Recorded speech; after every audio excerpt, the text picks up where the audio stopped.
नमस्कार दोस्तों, मैं बाबूराम पटेल आप सबका अपने YouTube चैनल बायोलॉजी जोन में एक बार फिर से स्वागत करता हूं। तो दोस्तों, आज जो हम अपने इस लेक्चर में लेकर के उपस्थित हैं वह टॉपिक है हमारा शैवाल एल्गी। तो दोस्तों, आज हम टोटल एल्गी के बारे में कुछ महत्वपूर्ण पॉइंट्स के बारे में चर्चा करने वाले हैं, बिल्कुल शार्ट में। तो चलिए फटाफट देख लिया जाए दोस्तों। और यह जो लेक्चर हमारा परीक्षा की दृष्टि से बहुत ही महत्वपूर्ण है। कुछ इसमें बेसिक कॉन्सेप्ट हैं और कुछ क्वेश्चन भी हमने आज शामिल किया हुआ है। तो चलिए देख लिया जाए। तो देखिए दोस्तों, जो शैवाल है एल्गी, शैवालों के अध्ययन को कहा जाता है फाइकोलॉजी। पहला पॉइंट, शैवालों का अध्ययन फाइकोलॉजी अथवा एल्गोलॉजी कहलाती है। ठीक है, अर्थात study of algae is called phycology और एल्गोलॉजी अथवा एल्गोलॉजी। और यह जो फाइकोलॉजी है दो टर्म से मिलकर के बना है, फाइकोस प्लस लागस। फाइकोस प्लस लागस। तो दोस्तों, फाइकोस प्लस लागस दो शब्दों से यह मिलकर बना है। फाइकोस का अर्थ है सीवीड्स, समुद्री खरपतवार। लागस का अर्थ है स्टडी, अर्थात वनस्पति विज्ञान की ऐसी शाखा जिसमें हम समुद्री खरपतवारों का अध्ययन करते हैं, उसे हम फाइकोलॉजी कहते हैं दोस्तों।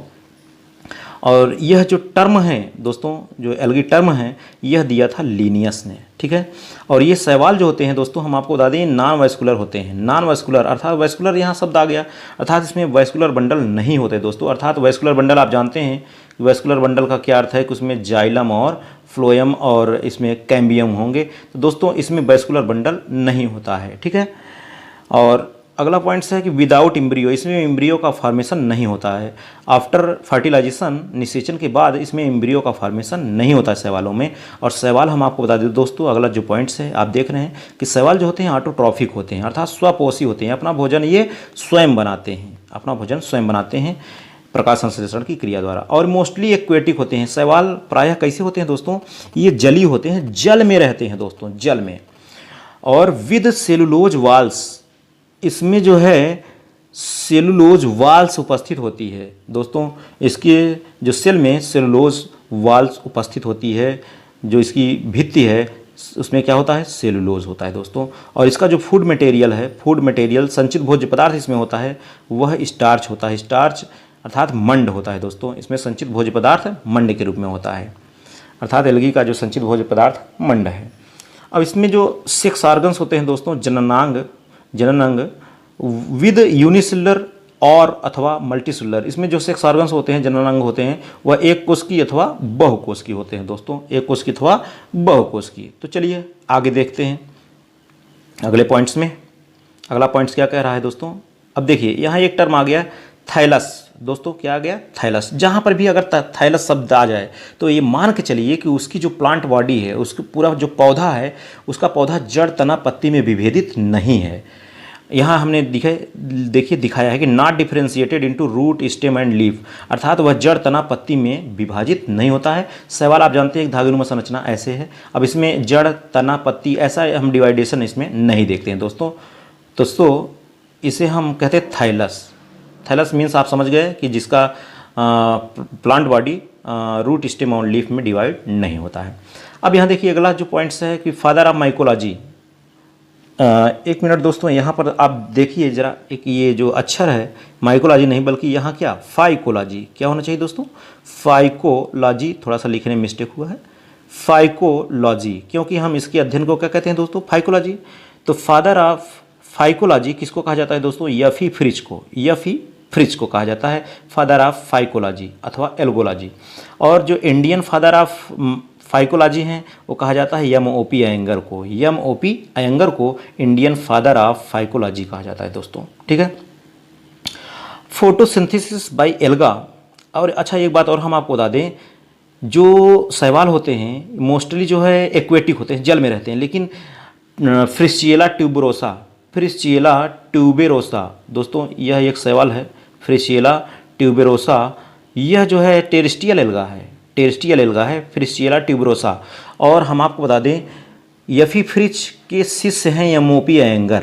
ठीक है, यफी फ्रिच के शिष्य हैं एमओपी एंगर। एमओपी एंगर ने फ्रिशियला ट्यूबरोसा की खोज किया था, ठीक है, और अपने गुरुजी के नाम पर इन्होंने उस एल्गा का नाम रख दिया था फ्रिशियला ट्यूबरोसा, ठीक है दोस्तों, जो कि यह कैसा है, टेरिस्टियल है फ्रिशियला ट्यूबरोसा।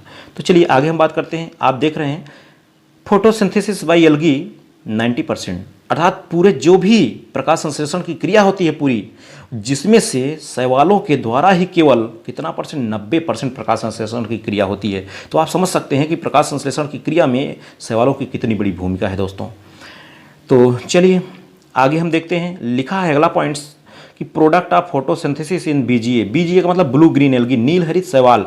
नील हरित शैवालों में जो प्रकाश संश्लेषण की क्रिया होती है उसका उत्पाद क्या होता है दोस्तों, तो उसका उत्पाद होता है ग्लाइकोजन। अर्थात यह क्वेश्चन आ चुका है दोस्तों, हम आपको बता दें कि ब्लू ग्रीन एल्गी में नील हरित शैवालों में प्रकाश संश्लेषण का उत्पाद जो होता है वह क्या होता है, तो वह होता है ग्लाइकोजन, ठीक है दोस्तों। चलिए अगले पॉइंट्स में चलते हैं कि blue green algae also called cyanobacteria. जो नील हरित शैवाल हैं इसका दूसरा नाम, इसको और क्या कहा जाता है, साइनोबैक्टीरिया कहा जाता है दोस्तों।